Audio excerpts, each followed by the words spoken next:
इधर इधर ये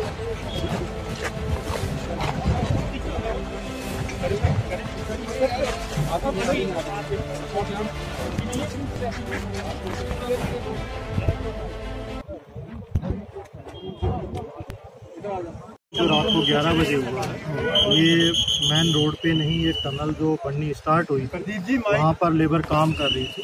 वहाँ पर रात को 11 बजे जैसे ही इन्फॉर्मेशन मिली तो यहाँ पर इमीडिएटली रेस्क्यू ऑपरेशन स्टार्ट किया गया।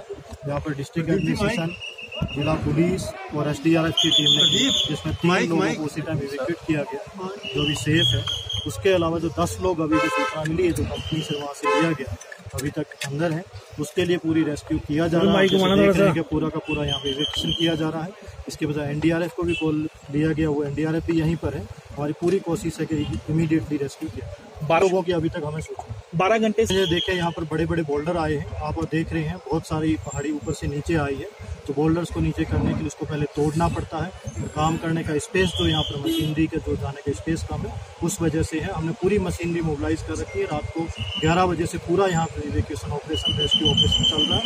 जल्दी ही उसका अभी कुछ नहीं कर सकते।